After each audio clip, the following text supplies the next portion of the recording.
Well, happy Wednesday to you all. Wednesday, March 30th. It's the Vote Common Good Daily podcast. It's a Tuesday, which means we talk about politics on this very fine day.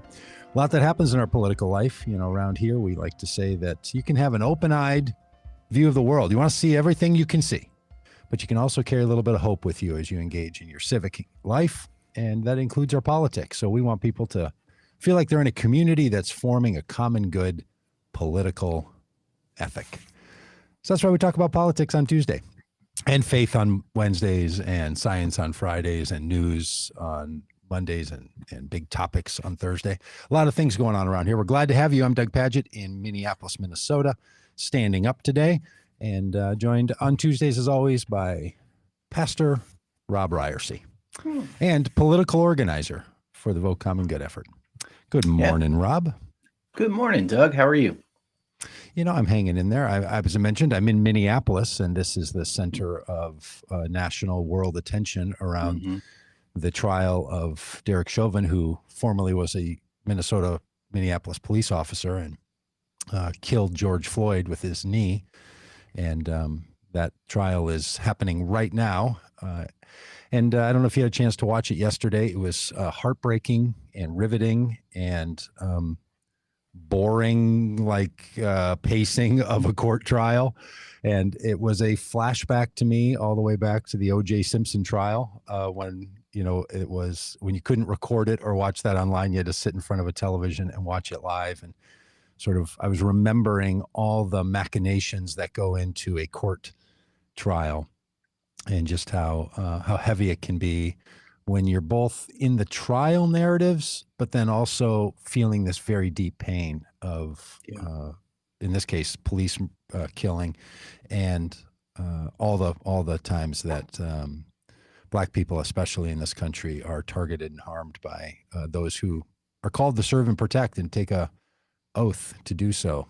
And it's it feels heavy in Minneapolis again. You know, we can feel that whatever that psychic pressure is, whatever, you know, the world's attention, I guess, is the reason people have put the Olympics or want to have a big sporting event in their city. It just sort of peps everything up, you know, that people are talking about. And I have no idea how all these things work in the cosmos, but the same thing can happen when you have a heavy experience, whether it's a natural disaster or a human conflict. You feel it, and I don't know. I feel it around and about.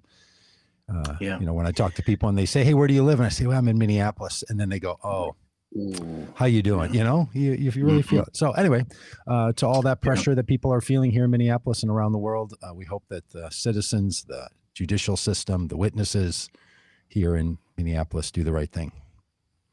Yeah, and it's an interesting comparison that you drew between the OJ trial and this one. I think it's an interesting comparison for a couple of reasons. One, because there is so much attention, and I think very few trials get watched. You know, I mean, there's court TV, you know, I don't know, is that still a thing? There's court TV, there's, you know, Judge Judy and all, you know, all that kind of stuff. But I mean, very few trials get to the level of being a part of the national psyche and consciousness that people would sit down during the day and watch it, or you would have it on while you're working. This is one, like the OJ trial, that, you know, has gotten that kind of attention. I personally didn't watch yesterday, but I was kind of blown away by the number of people that I follow on Twitter that were watching and were live tweeting it. And then the other kind of comparison to the OJ trial is that this trial, like that one, sits right on the fault line of white supremacy and racism in America, and race relationships in our country. And so it feels to me like the verdict is going to send shockwaves, probably either way. But I think if this police officer is found not guilty of murder.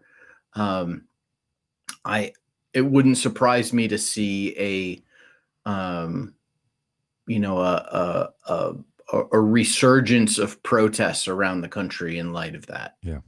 Yeah. Yeah. And there needs to be, right? Like we Yeah. need Oh yeah. to, it seems to me, we need to respond to this moment with some kind of collective action, right? Regardless Yeah. of how it goes. And I was encouraged by some of the people that I heard who were part of the Floyd family effort that went on yesterday outside before the first day of trial started.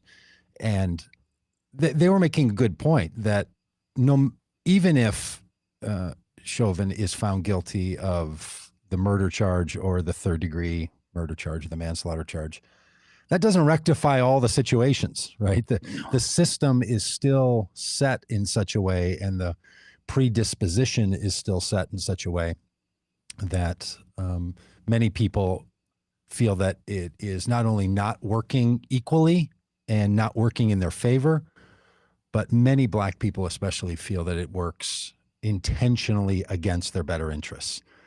And that makes a really big thing. I noticed yesterday that the Biden announcement about vaccine updates came out. Yeah.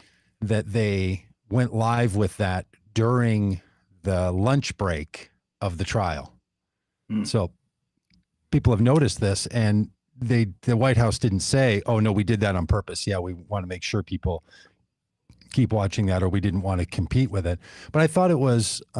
I hope it was intentional on their behalf, and I thought it was appropriately thoughtful in a political arena, right? Yeah. That you would recognize that this is a national narrative that we are experiencing, and that frankly, our political system and our judicial system are not equipped to deal with the ongoing racial struggles, animus, and wrongdoing that continues to happen in this country.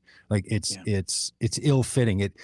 It can't go far enough, right? It's to solve for it overall. So the best we're going to get is that that people feel it was a fair and honest verdict. And I mean, I'm one of those people who just does not think that a fair and honest verdict could be that Derek Chauvin was responsible for George Floyd's death, and in doing so was well outside the bounds of what a police officer is currently allowed to do to a person that's in their custody. I just think it's I don't know, you know, I'm settled. I would have been dismissed from the jury, right? Yes. Had my number come up and this being my as the prosecutor said, believe your eyes, believe what you saw. I mean, there's no question. You know, we saw it with our own eyes. Yep. Yeah.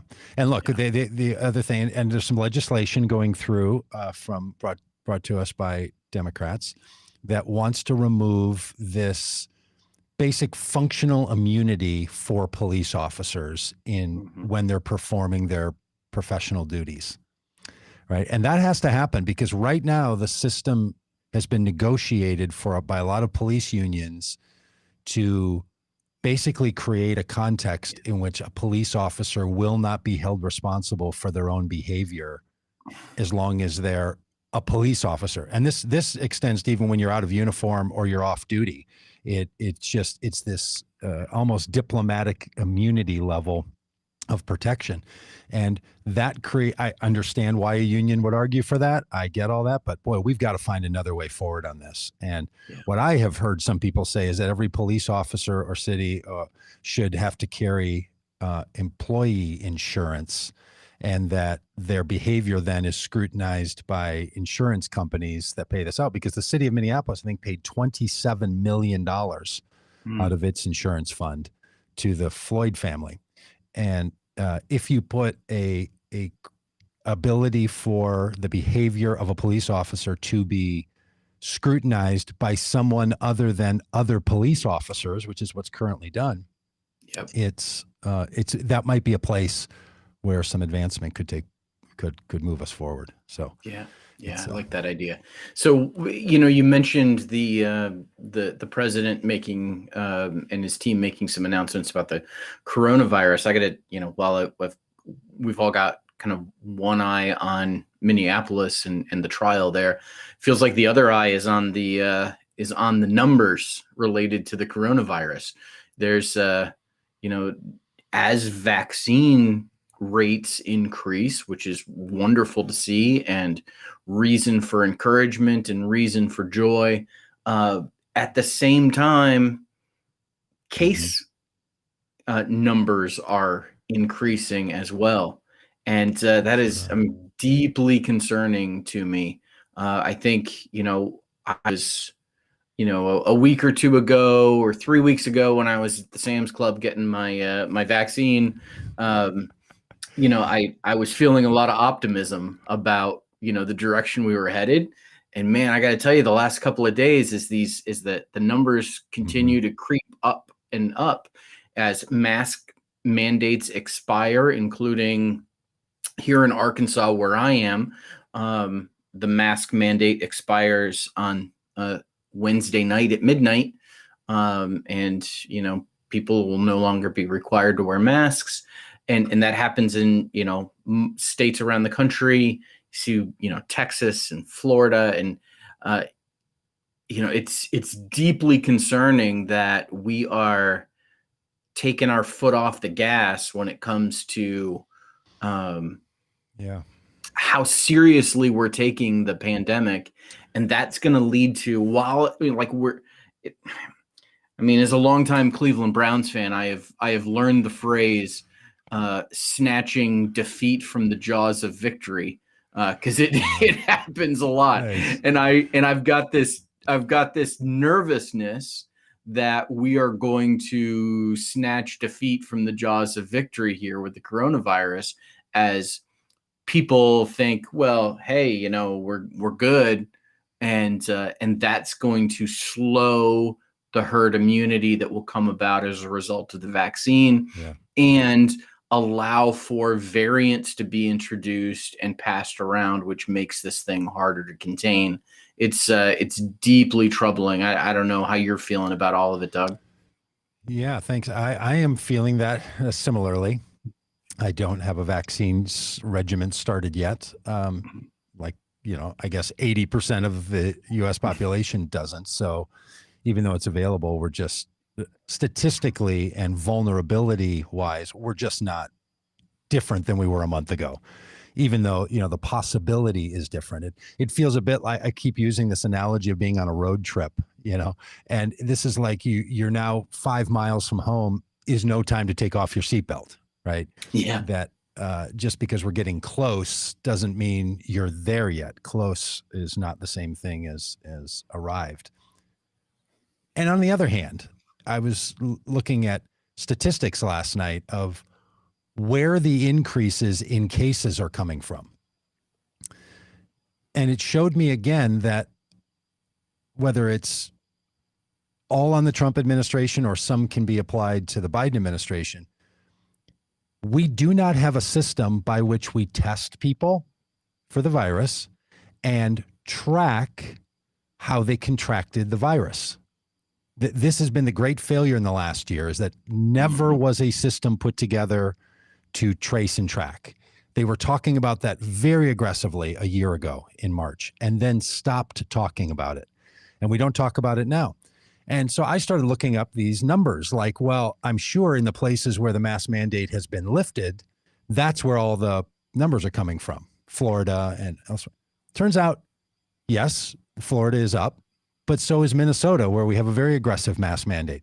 So is Michigan with a very aggressive mask mandate. So is New Jersey with a very aggressive mask mandate. Arkansas, lowest rate of infection in the last 7 days. Like New Jersey or Florida is like a 42 of 100,000 people. Arkansas, 6. Once again, last in the nation, Arkansas. Yeah, This time it's a win, right? It's a good thing. So here's my point: is that's because so many folks have already had it. Good point. I guess it should be of those still available to be infected. That could be it. But my point is, wow, like, yes, I do want us to say to one another, hey, we've all got to look around and do what we can to make sure that we don't have a fourth surge. It's a little shocking, though, that we still don't really know what has brought about the second, third, and maybe now the fourth surge. Yeah. Right. Because it's not so simple. Like, our system of analysis of behavior versus transmission. We are still in March 2020 land when it comes to that. And so to see the CDC director, to hear Biden say what they say, it's the best thing. It's better than saying what Trump said. Absolutely. Yep. It would just be great if we were also developing the infrastructure and apparatus, not only for this virus that's going to continue on for a number of days or for a number of months, maybe a year, but also whatever other viral infections strike this nation, that we have a system by which we can measure these things. And that's a little scary to me, is that fundamentally we're in no better position to test and track and trace. Now, we're in a better position to test, and we're in a better position to mitigate, and a better position to vaccinate. But we're not in a better position to do the most important thing that they said a year ago, which was to test, track, and trace. Yep. So that you can put into place the right behaviors that are going to be effective. And I'm not saying that we shouldn't do a blanket masking and all. We absolutely should, because that's the only thing we can do right now. We're working with a very blunt instrument. It would be nice if we would take as seriously going forward the need to create a response system that's more useful. Yeah. And I hope the Biden team and NHS and WHO and all the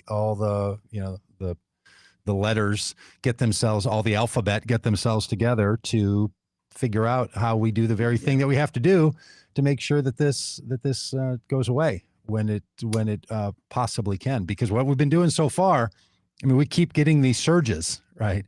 And it's still not clear. Well, does it come from schools? Does it come from shopping malls? Does it come from homes?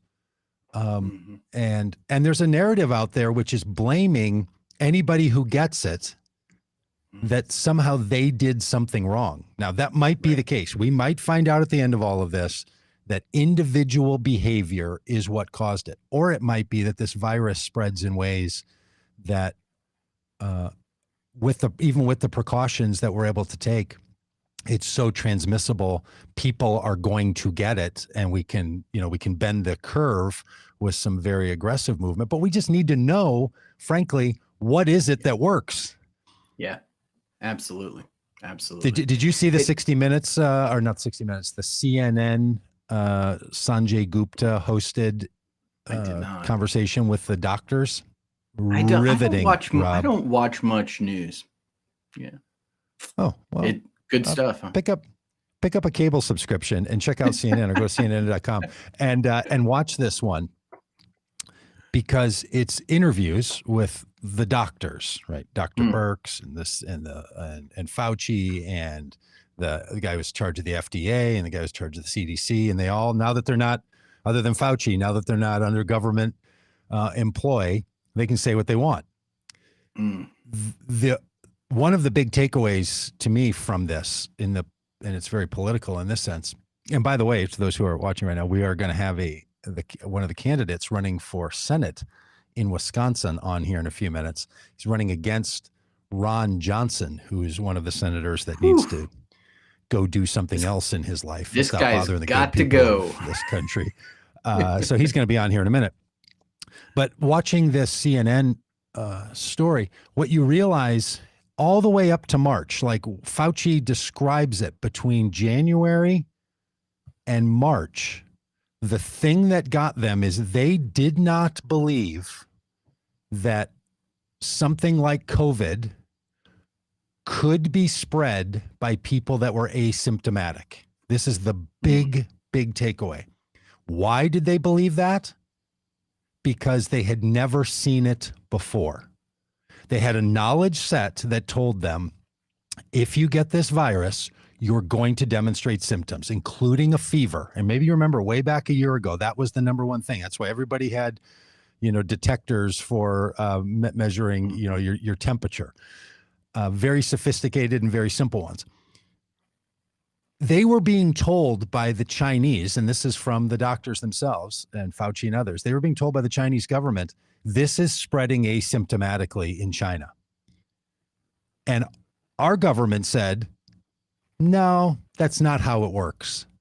It can't spread asymptomatically because we have a knowledge set that tells us that's never happened before. So what they talk about here is that they had to set aside their previous assumptions and use a greater level of imagination to understand the reality of what was going on. And this is what happens over and over in no matter our system. You can go back to September 11th, and the people who worked in counterterrorism said, the reason we didn't imagine what they were going to do is because we had a protocol that we thought terrorists followed. We knew what they would do if they hijacked a plane or if they were going to do a terrorist attack. We never imagined this. And the big takeaway was that the counterterrorism movement suffered from a lack of imagination.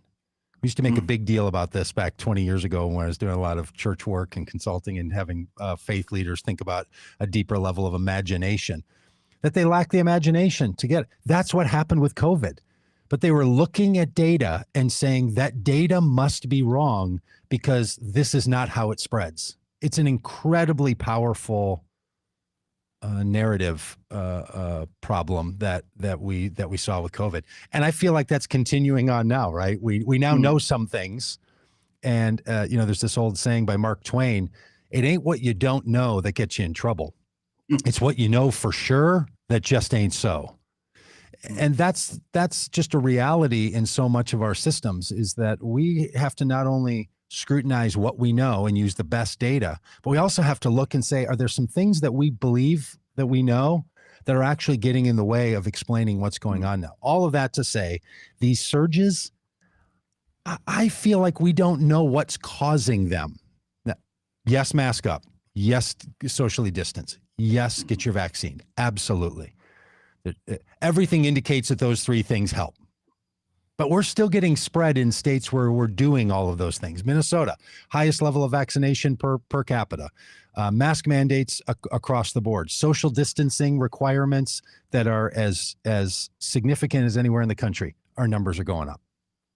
So there's something that's not computing. And sometimes people who want to advocate for those three actions don't want to say, even when those actions are put in place, we're still seeing a rise, because it feels then like people are going to say, well, then we don't know. And how can we know? And don't tell people that, because then they won't do it.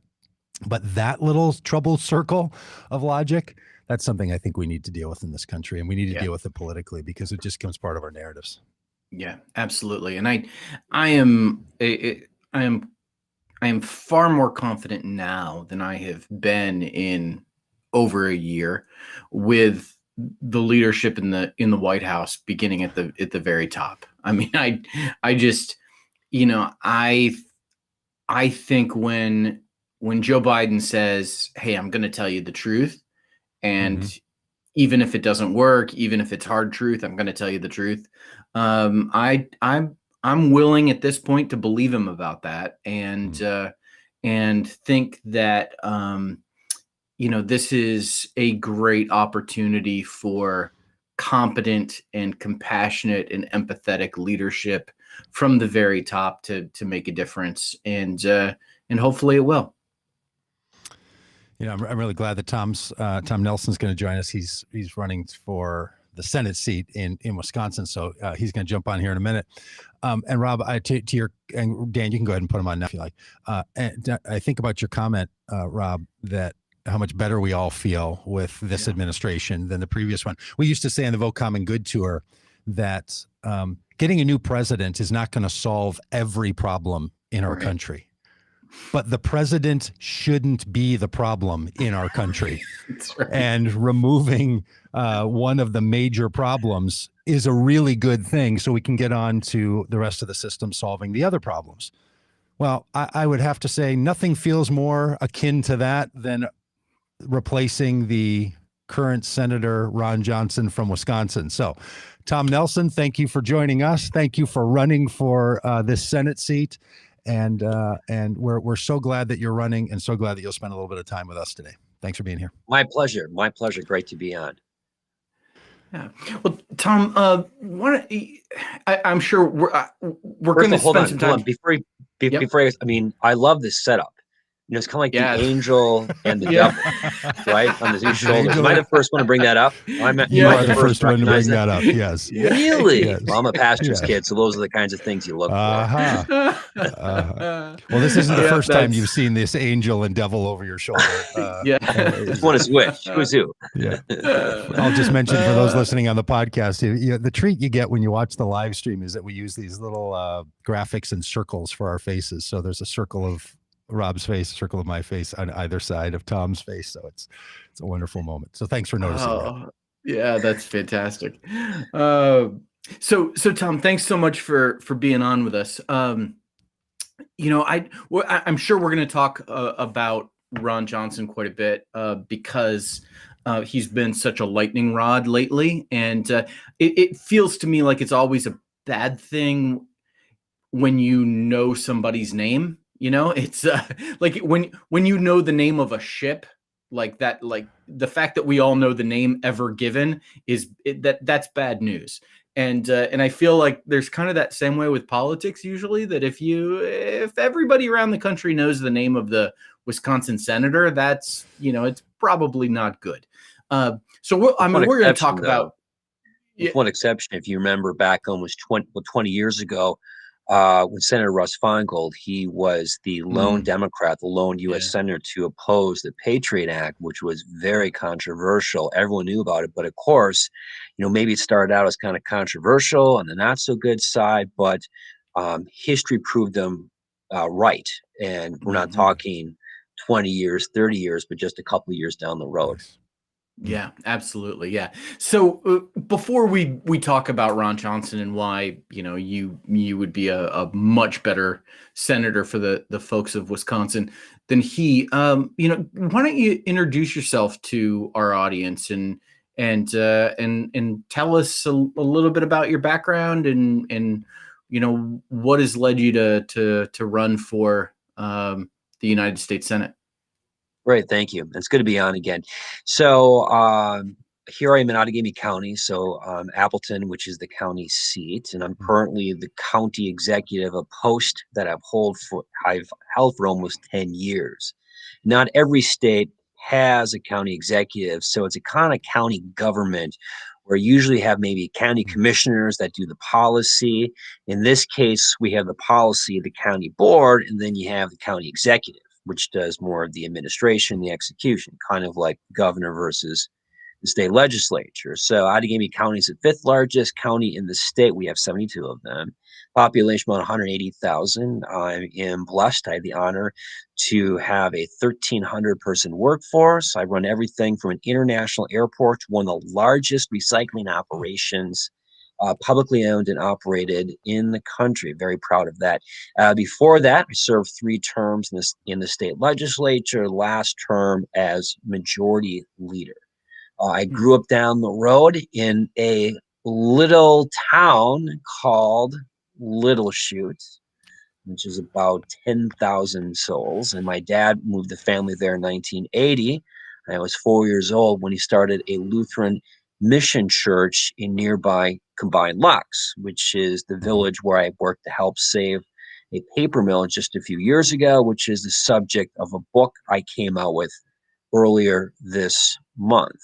So the question that you had about like what brought me to today, or maybe more specifically, what brought me to my first race for the state assembly back in 2004 had a lot to do with my dad.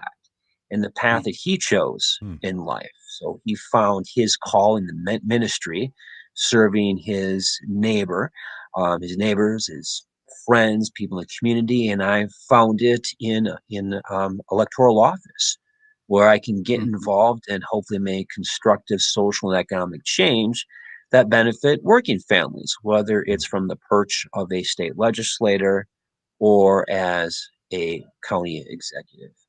Yeah. Yeah. Is great. the county executive role, is that an elected seat that you're in? Yes, it is. Yes, it is. And so Wisconsin, some counties have county executives and some have county administrators. So the county administrators is probably more of a typical county governance setup. And I think there are 10 or 11 county executives, all of which are the 10 or 11 largest counties in the state, representing about maybe 60% of the population. So back in 2004, you get the bug for going around and saying to people, hey, you should pick me. And that's not easy for everybody. Rob and I have spent a couple of years traveling the country and working with candidates. And there's a certain kind of person who's willing to put themselves out into the public eye and say, you should hire me for this job. You should vote for me. Please be on my side on this thing. You've been doing this for a while.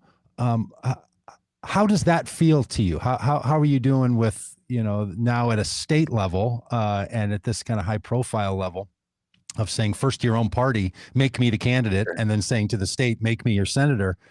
Boy, that's putting yourself out there. It is. I mean, in some respects, it is similar to how you would run for office as a county executive and as a member of the state assembly. The tools and approaches are a little bit different, especially since it's been 17 years since I ran for my first office for the state assembly. And the ways in which it's same is you basically start from scratch. It's like, running a startup company, which, you have to hustle, you have limited resources, and you just have to kind of grind it out. When I ran for the state assembly, I did the same way my dad was, which go to door to door, be creative in the communications. I remember my dad, he had this cute thing where he put in the classified wanted section. So this is way back, when newspapers had, before monster.com or, those type of, job searching websites. Before that time, he put something, something clever that would try to attract people to go to church, looking for someone who, Sunday morning, something like that. And, it's the same thing as county executive. I mean, it's the same thing as for, running for the U.S. Senate. So obviously you can't go door to door for a statewide race. And you certainly can't do it during COVID. So you try creative approaches on social media, through email. And in those cases, especially because you couldn't do any advertising on Facebook or Twitter, you couldn't do any type of ads on Facebook for the first 4.5 months of my campaign. It was organic. It was calling friends. It was, direct messaging this person, emailing this person, kind of things like that, that nature. So I think that there are some similarities, but you're right. I mean, U.S. Senate, that's going to be, it's a pretty big stage. And when you look at all the U.S. Senate races, this is going to be one of the top three. Yeah. There isn't a presidential election coming up in a year. So these will be the top three races in the country. And that responsibility is not lost on me. Yeah. Tom, you mentioned the book that you just had come out. It's about a paper mill that you were able to help. You were instrumental in help saving, and I believe that was through coordination with the union that served the workers at that mill. I'm curious. Unions are kind of in the public psyche again right now because of what's happening in Alabama with Amazon and the push to unionize Amazon workers. I'm curious, what your experience has been in that way, what it's taught you that might shed some light on, what's currently happening with, one of the nation's biggest retailers, one of the world's biggest retailers. Right. I think that there is, I think really for the first time in a long time, you have this large swath, um, age groups, sectors, industries, experiences for workers that are recognizing that there is an institution, so to speak, that there is a way to improve their lot, to raise wages, to improve working standards, which is the case for Amazon. You can hear these stories about how they don't give you any time to go to a bathroom and you have to find alternative ways to do that. I mean, really ridiculous things. And you said, I mean, this is one of the largest companies in the world. You're going to need a union. You're going to need a union to effect constructive change for you and your coworkers. There's just no two ways around it. This is exactly what happened to turn the century with industrial unions. You look at the paper industry, which I cover my history section, my book, where workers had to fight hard for this. Oftentimes, they went up against violence. There were paper mills that hired out their own Pinkertons, and this happened. Andrew Carnegie. So I'm not comparing, Amazon security to the Pinkertons, but that there have been these type of institutional forces, societal forces that workers went up against in the early 1900s, and we're kind of experiencing the same thing too. And so it's not surprising, taking a page out of history, that you are seeing a resurgence in the labor movement. And fortunately, not only is there a groundswell, and that's the best way to do it, it's only going to work out if you have activism in the grassroots, the rank and file, workers on the front lines who really want this. But the labor movement is also fortunate to have up and coming leaders like Sarah Nelson, no relation, who's the international president for the Association of Flight Attendants. And you need to have leaders at all levels, and obviously the workforce in Alabama for Amazon, they have good leaders, just like Stop and Shop did in New England. I think it was 1 or 2 years ago. The West Virginia teachers who inspired the Chicago teachers, the Los Angeles teachers. So it really is catching fire, kind of like a prairie fire, as they would say. I mean, maybe not in the upper Midwest, but our neighbors to the Southwest. Mm-hmm. Yeah. Hey, Tom, the Johnson names and Nelson names, very familiar to me. I'm in Minneapolis, so I understand, how many Johnsons there are, and Tom Johnsons and Tom Nelsons and Ron Johnsons and Tom Johnsons. That's a particular a kind of Wisconsin thing. Where do you fit when people? So you don't have a standout name, right? A Russ Feingold that has a ring, in Wisconsin. Where do you fit in the ecosystem of politics in Wisconsin? Like, how will people refer to you when they say, "Oh, Tom Nelson's running. He's the what guy?" He's the, like some people will say, she's the CEO woman, or he's the straight talking candidate. How do you think they're going to describe Bernie Sanders Republican? Yeah, that was me. He is the honest person. He's the honest candidate. We're at the point right now where that's all you have to say. He's the honest candidate. I mean, I would think, if I were to put myself in a category, I would consider myself to be a progressive populist. I've always considered myself a populist in the sense I take my politics to the people. And so when I first ran for office back in 2004, I knocked on 22,000 doors, just like my dad knocked on 12, 14, 15,000 doors when he started his church. I mean, it's a tried and true way to do that. The policies that I've championed, fighting the payday lending industry, fighting hard to keep the senior care, which was a prescription drug program of choice for our seniors, or pushing through a pretty tough budget in 2009, 2010 during the Great Recession, when I was majority leader down in the legislature. And then the other examples too, recently, organizing with the local steel workers from the Appleton Coated Mill, to take on a grassroots fight, to organize a fight that we would ultimately prevail on a judge to give both workers and local management another shot to run that mill. And that was, we worked through different things within the system, specifically taking advantage of a little known provision in Wisconsin receivership law turning on its head. I mean, this is a classic David and Goliath story. I think that's one of the reasons why my book is doing well. I mean, I'm very surprised 3 weeks into the release, or after the release, it's still in the top 10 for new releases in labor policy on Amazon.com. So think about that. My book is doing really well in the category of labor policy on Amazon.com. So just think if Amazon wasn't so anti-labor right now, I think my book would probably be doing a little bit better. But we're doing that, and we're probably doing well number to one in get the word paper out. mill. Probably number one in the paper mill category. Yes. And then people are going to order it on Kindle. I mean, the ironies will just keep rolling out on all this. Hey, There's actually a okay, discount. There's actually a discount on Kindle too. Paperback's $19.99. Kindle's like $6.99. I'm like, guys, it's a whole thing. We don't want to put the paper industry out of business. Right? Where's that? Who's paying for the Kindle? Hey, when people are going to engage in this around the country, they're going to hear, let's get a Democrat to knock off the Republican in the Senate seat, right? And that's going to put a lot of money, a lot of energy. People like us from around the country are going to be thinking about this race. And if you're the candidate, you're going to be thinking a lot about you in that.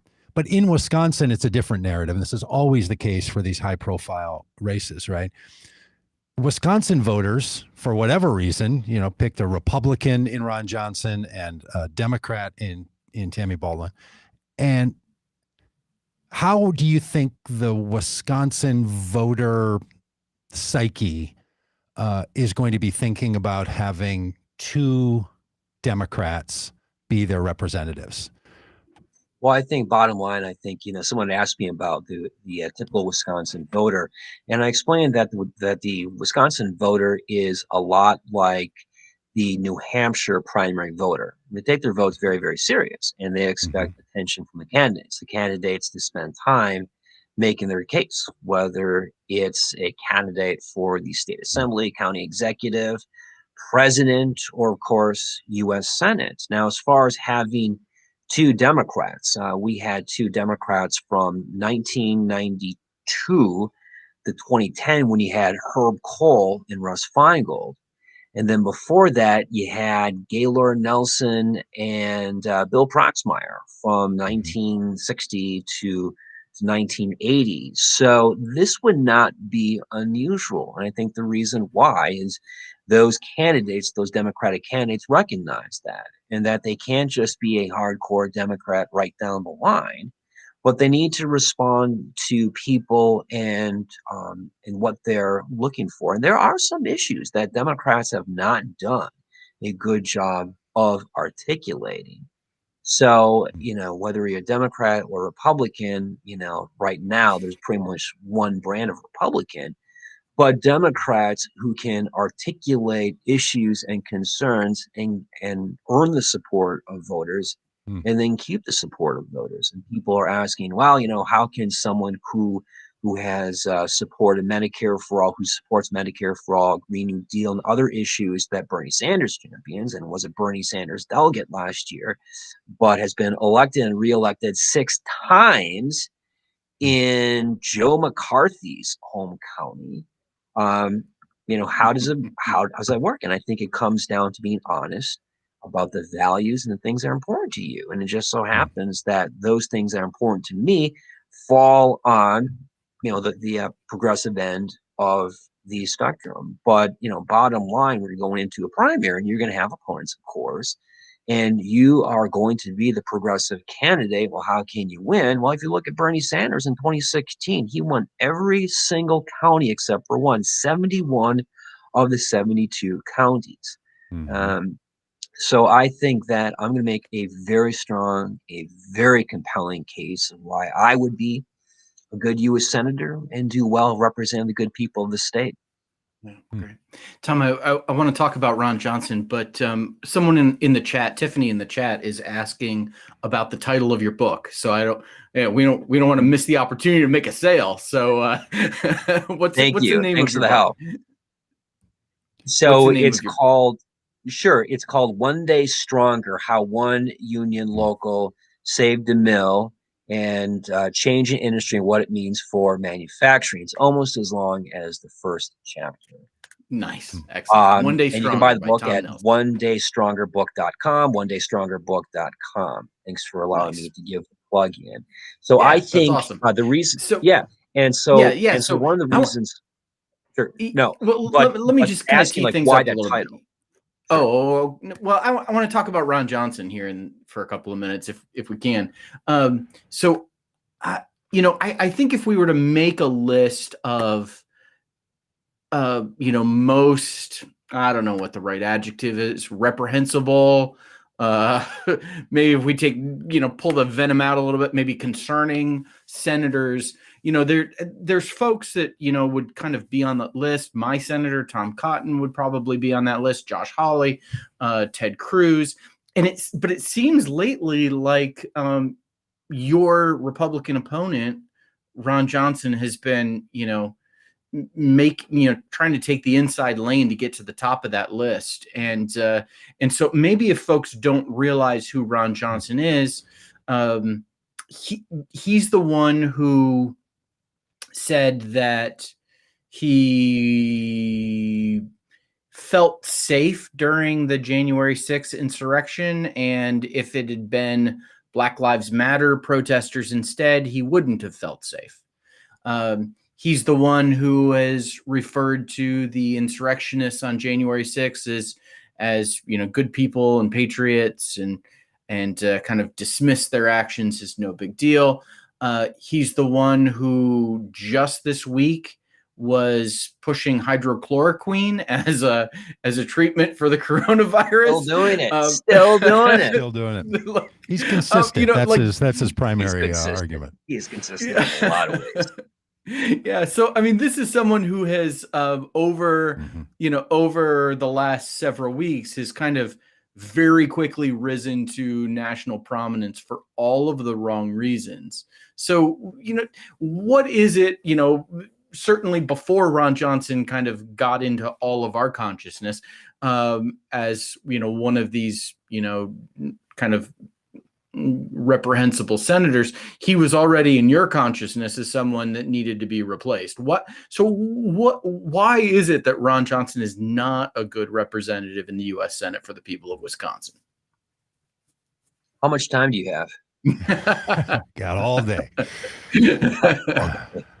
I mean, let's take it from the top. I mean, I could go on with a laundry list of issues. I mean, here's someone that has had a pretty good life.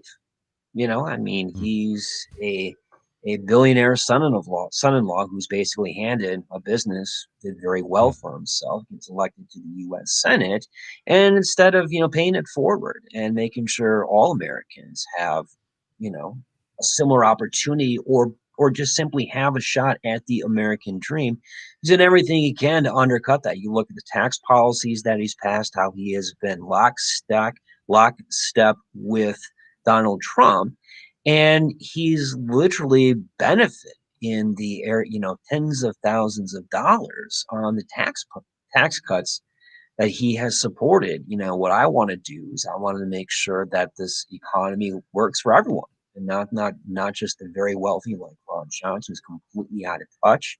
But the people on the block that I grew up with, working families on Carolyn Drive in Little Chute.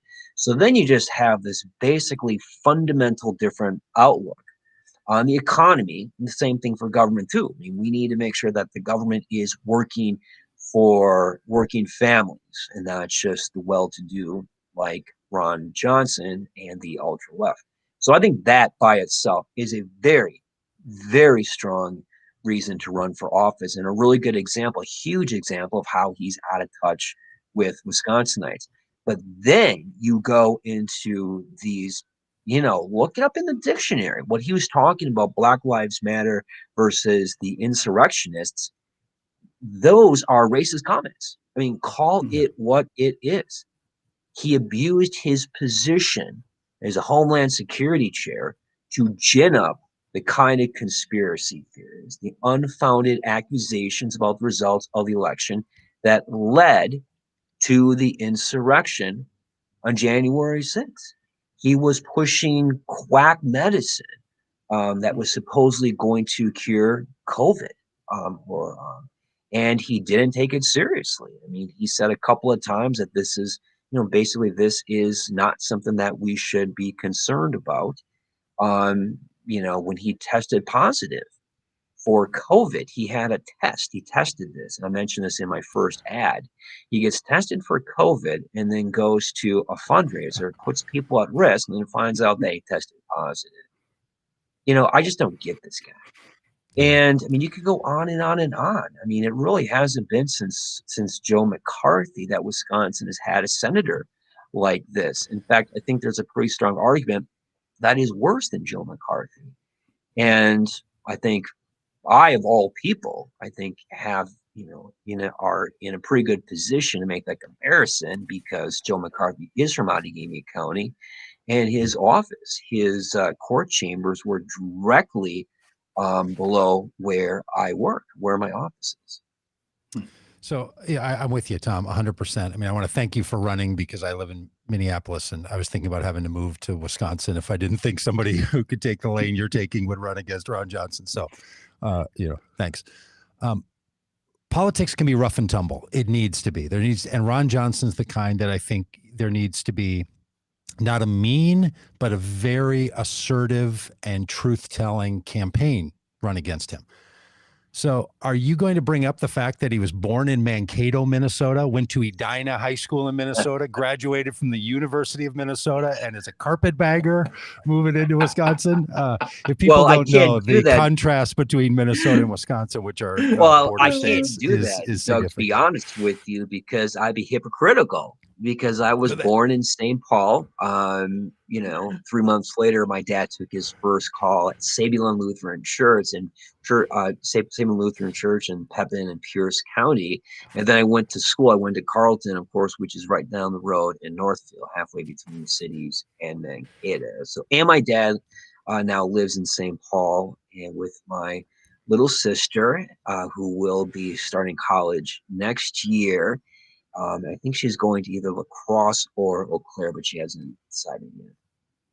Well, look, hypocrisy should not stop you from a vicious attack on the origins of this guy. I mean, don't let that hold you back. But on a larger scale, it really does need to be a contrast election. And what strikes me is why people in Wisconsin in 2011, in 2016. For Trump and for elected Ron Johnson, and it got nail-bitingly close for a short period of time in the 2020 election. So something has happened in the population of the Midwest, Wisconsin, Michigan, Minnesota. There was this surge of Republicans over time at the governor level, in the House legislatures, and then it spilled over into the federal representatives. So that's a thing, right? The 2020s are coming out of the 2010s movement. And so we're not in the 1950s or in the 1960s when the conditions were different. There's a group of voters in Wisconsin that need to be addressed, need to be acquainted with voting for Democrats, because for some of them, it's been a decade or more that they haven't really seen their identity fitting into the Democratic lane. And we do a lot of work with religious voters who often feel outside of the Democratic care bubble. They think Democrats don't like them. Sometimes they're right about that.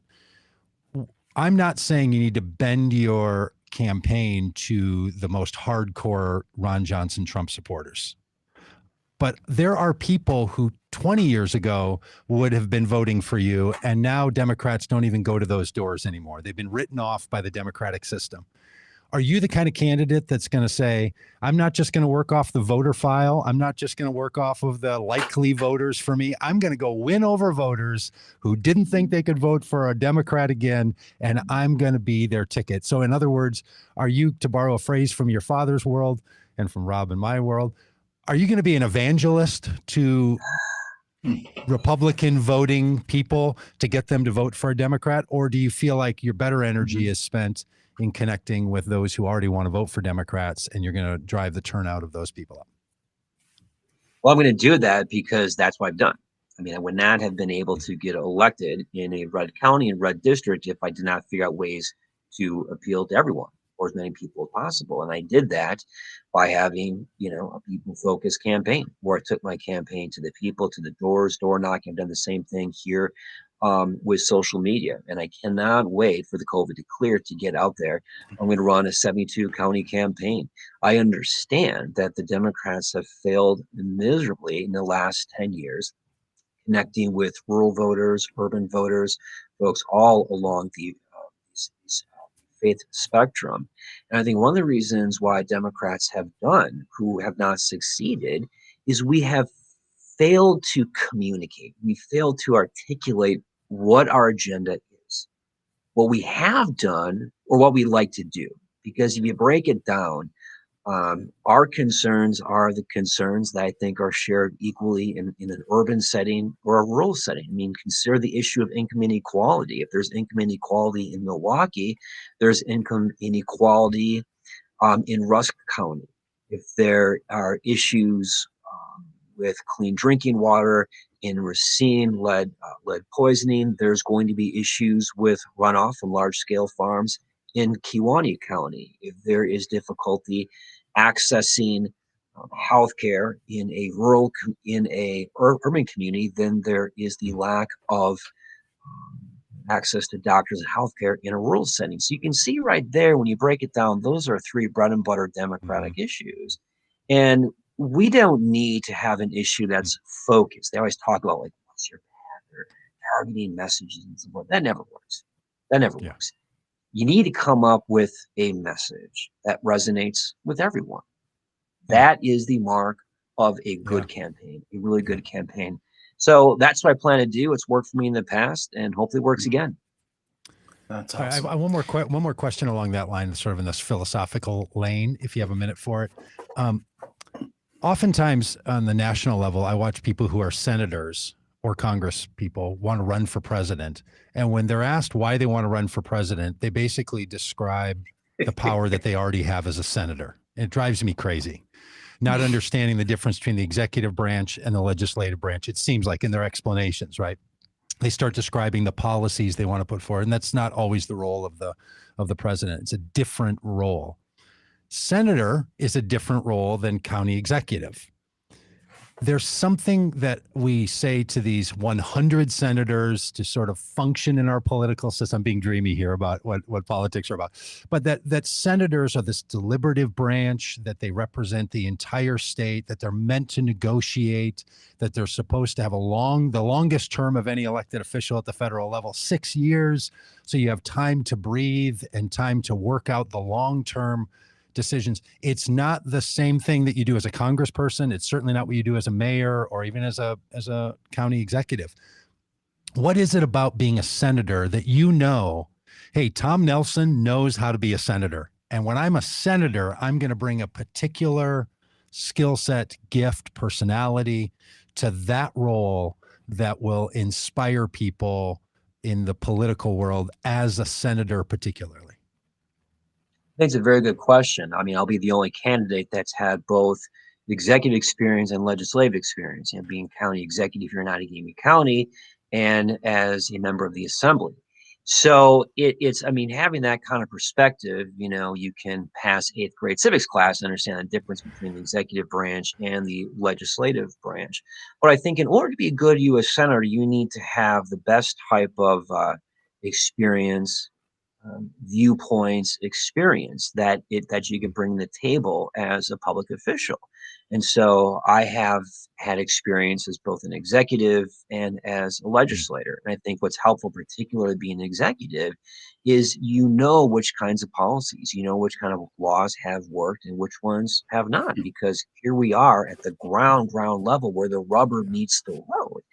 And, I think it's, to have a particular philosophy, to have an ideology, to have a set of issues that you're passionate about and push changes in the law, constructive social and economic change, but then to know what's going to work and what's not going to work. And I think those two experiences, those two kinds of skill sets, I think, in my humble opinion, will make a good U.S. Senator. Yeah. Great.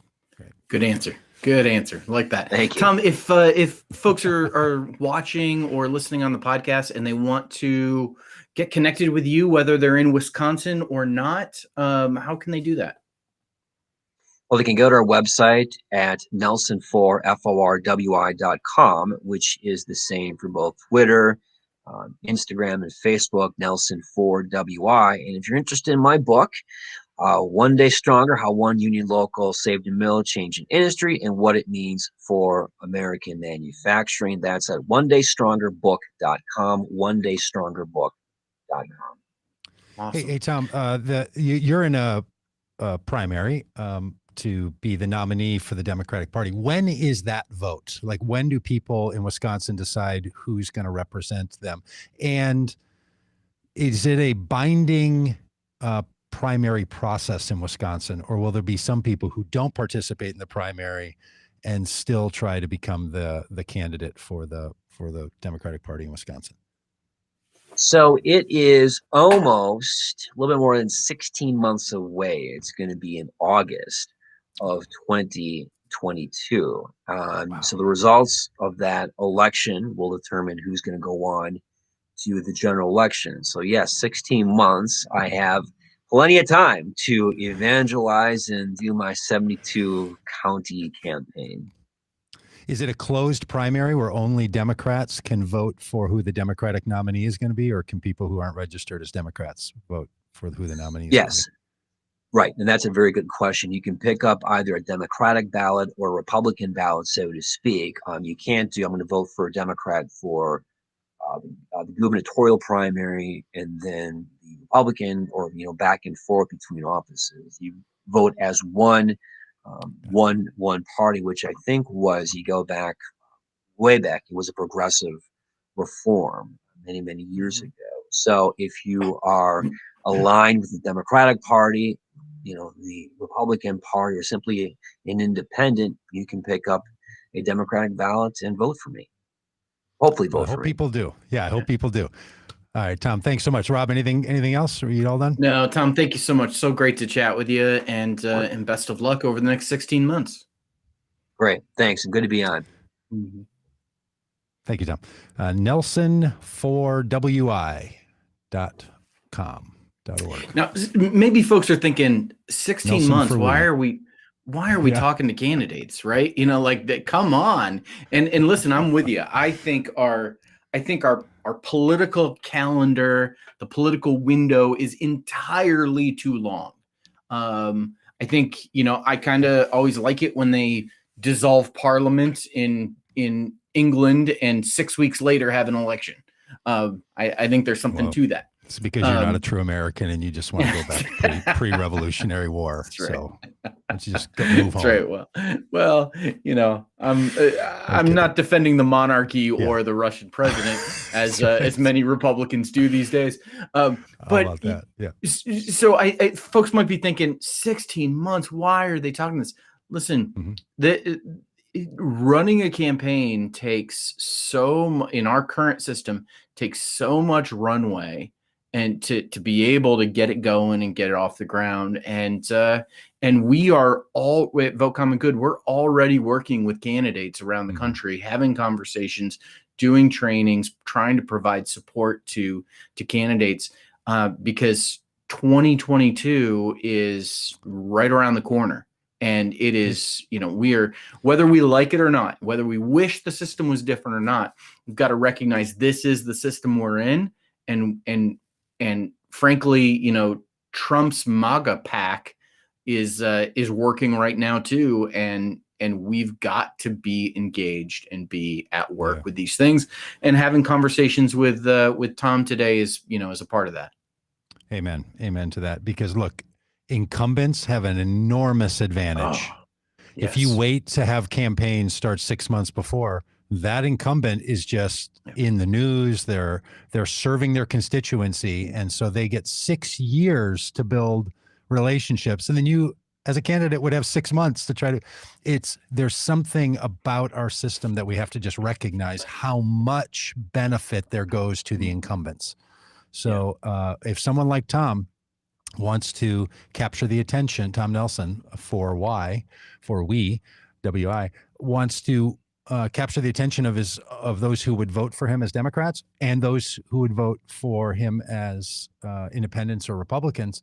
He's got to have time to get around that state. I mean, there's not as many people as there are in some other states. And that's the problem. Sometimes people think, hey, it's a small state, 5 million people in Wisconsin. That's not like living in California or Texas or Florida or New York. That's a bigger problem because those people are spread all over that state. And you got to drive to all those places and you have to figure out a pattern by which you can be communicating to mass numbers of people. So if you don't want to just focus in the urban environments, you have to start these campaigns or early on. Now, he has a bit of an advantage in one county because he's well known and is an elected official there. But boy, campaigning is hard work to capture the attention. So that's why we're going to help these candidates as much as we can. Right. We hope it's Tom. And if it's somebody other than Tom, we'll help that person. By golly, if Robb Ryerson has to move to Wisconsin and act like he's, a carpetbagger like Ron Johnson, feel free. We need a Senate win. We didn't ask Tom about his Democratic opponents, but one of his Democratic opponents I think there's 3 people who've announced to be in the race so far. One of them is the son of the owner of the Milwaukee Bucks. So it's going to be an interesting race in Wisconsin to see who is the Democratic nominee. Son of a Bucks owner. Look, there's people and there's other people who will be thinking about this and feel like they have name recognition and can get in a little later. So someone like Tom has to get in earlier. This is what makes it complicated. We hope people see this, hear this. When I'm talking about elected officials as if it's an honorable role in our civic life. So that more people run. There's a great website. We should have these people on. Let's do this, Rob. Let's see if we can have the people on one of these weeks who run the Everybody Runs website or whatever that's called. Because this idea that think of yourself not just as a voter, but as a potential candidate is a really great way to sort of enliven your political civic engagement. It seems like everybody should just have to think about it. I started a website back in 2017, just after Trump, which I think was called Everyone Run for President. And I wanted to just recruit, 100 million people that said any one of us would be better than Donald Trump. It doesn't matter. Just everybody should run, right? As opposed to the elites and the specials and the son of millionaires or people that have fan bases already. It would be great if we saw our civic engagement as something open ever. And then people can say, no, thank you, I don't want to, but it was an option for you. Yeah. It's like the dessert menu at a restaurant. No, thank you. But thanks for bringing the tray by because I just like looking at the fudge brownie on there. It would be nice for people to think about politics as something they have an option to participate in, even if they choose not. And most people, they don't even think about voting, let alone running. So it's really something when somebody's willing to run, and over coming months, you're going to hear a lot of that from Vote Common Good, people who've said, yeah, pick me. I want to be in the game. So. And Robb Ryerson was one of those people. So glad we picked you, Rob. Yeah. All right, anything more? No. Great conversation.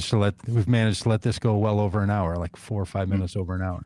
A little extra treat for Tuesday.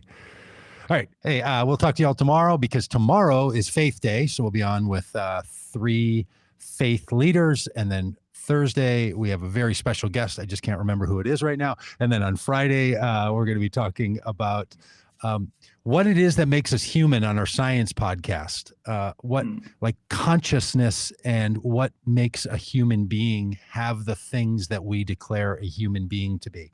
So if you're into that, you're going to love it. It's going to be a fabulous conversation. That's Science on Friday. On Mondays, we talk about news. Of course, it's Tuesday. So lots of things going on, and Vote Common Good, it wants to stay up with you in all the ways. So get on our email list if you would. And I'll say the thing people say, like this wherever you're watching it. Share it with a friend if you're somebody watching it on Facebook right now. And if you're still listening right now, you are a hardcore follower of this. If you haven't shut off your podcast, if you haven't shut off this live stream and you're still listening, yeah, we're talking to you, Dave and Mark and Tiffany. We're talking to all of you that are even willing to comment here. Share this with a friend or two, and we'd love to see them become part of the common good movement in politics, faith, issues, science, economics, and a little common good news for all of us. So thanks for being around. Absolutely.